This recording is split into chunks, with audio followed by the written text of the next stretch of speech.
Hello friends, welcome to Polambal Priya YouTube channel. இன்றைக்கி நம்ம சேனலில் கருப்பு கவுனி அரிசி வச்சு ஒரு டேஸ்டியான ரெசிபி பார்க்கலாம் வாங்க. ராஜாக்கள் பார்த்தீங்கன்னா அவங்களோட இளமையின் ரகசியம் இந்த கவுனி அரிசியில் இருக்குதுன்னு தான் நம்பினாங்க. அந்த அளவுக்கு இதில் நிறைய ஹெல்த் பெனிஃபிட்ஸ் இருக்குது.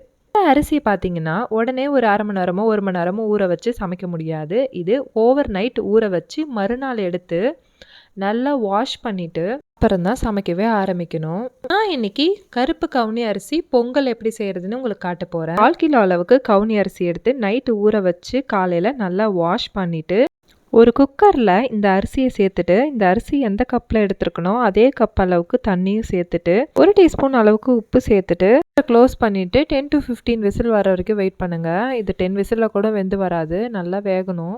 இந்த அரிசியோட தன்மையை பார்த்தீங்கன்னா அவ்வளோ சீக்கிரம் வெந்து வராது. சமைக்கிறது கொஞ்சம் காம்ப்ளிகேட்னாலும் இதில் இருக்கிற பெனிஃபிட்ஸ் ரொம்ப அதிகம். அதனால் இந்த பயன்களை பார்த்தாவது வாரத்துக்கு ஒரு 2 தடவையாவது ஏதாவது ஒரு பிரேக்ஃபாஸ்ட்டோ மீலோ இல்லை தோசை மாவில் அரைச்சோ சேர்த்துக்கோங்க. ஹெல்த்துக்கு ரொம்ப நல்லது. நான் திரும்ப திரும்ப அதை தான் சொல்கிறேன்.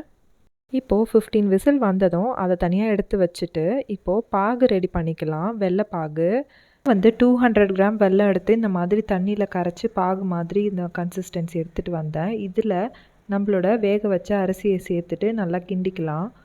என்னோட பையனும் என் ஹஸ்பண்டும் 2 பேருமே ஸ்வீட் பீரியர். அதனால தான் நான் கவுனி அரிசியில் ஏதாவது ஸ்வீட் செய்யலாமேன்னு பொங்கல் செஞ்சேன். இந்த அரிசியிலே இன்னும் நிறைய ரெசிபிஸ் நான் சேனலில் போடுறேன். கண்டிப்பாக பார்த்துட்டு எனக்கு சப்போர்ட் பண்ணுங்கள்.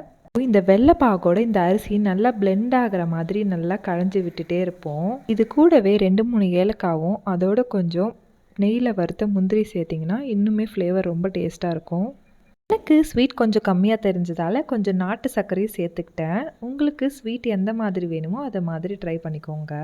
நம்ம சேனலில் நான் அப்லோட் பண்ணுற வீடியோஸில் எல்லாத்துலேயுமே ஹெல்த்தி இதுதான் என்னோடய தாரக மந்திரமே. ஏன்னா நம்மளோட உணவே மருந்து அப்படின்னு நம்ம முன்னோர்கள் சொல்லியிருக்காங்க. எல்லா பிரச்சனைக்கான தீர்வும் நம்ம உணவில் இருக்குது. அதே மாதிரி நோய் வர்றதுக்கு முன்னாடி தடுக்கிற மருந்துமே நம்ம ஃபுட்டில் இருக்குது. ஸோ உணவே மருந்து, இதை மறந்துடாதீங்க. Healthy and live healthy. நம்ம ஹெல்த்தியாக இருந்தால் தான் நம்மளோட ஃப்யூச்சர் ஜென்ரேஷனையும் நம்ம ஹெல்த்தியாக கொண்டு போக முடியும். ஸோ சவுத் இந்தியன் ஃபுட்டை அவ்வளோ ஈஸியாக நினைக்காதீங்க. இந்த கவுனி அரிசி பொங்கல் நான் சாப்பிடும் பொழுது என்னோடய சைல்ட்ஹுட் மெமரிஸே எனக்கு ஞாபகம் வந்துச்சு. சின்ன வயசில் கோதுமையை முழு தானியமாக இருக்கிற கோதுமையை வேக வச்சு அதில் கொஞ்சம் வெள்ளைப்பாகு சேர்த்து சாப்பிடுவோம்.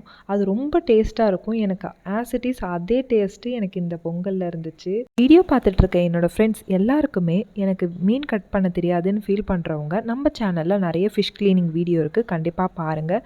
அதே மாதிரி சீ ஃபுட்டில் நிறைய டேஸ்டி ரெசிபிஸும் போட்டிருக்கேன். கண்டிப்பாக ட்ரை பண்ணிவிட்டு உங்களோட ஃபீட்பேக்கை கமெண்ட்டில் சொல்லுங்கள். வீடியோ பிடிச்சிருந்தா like and subscribe my channel. இந்த வீடியோ முழுசாக பார்த்த எல்லா அன்பு உள்ளவங்களுக்கும் நன்றி.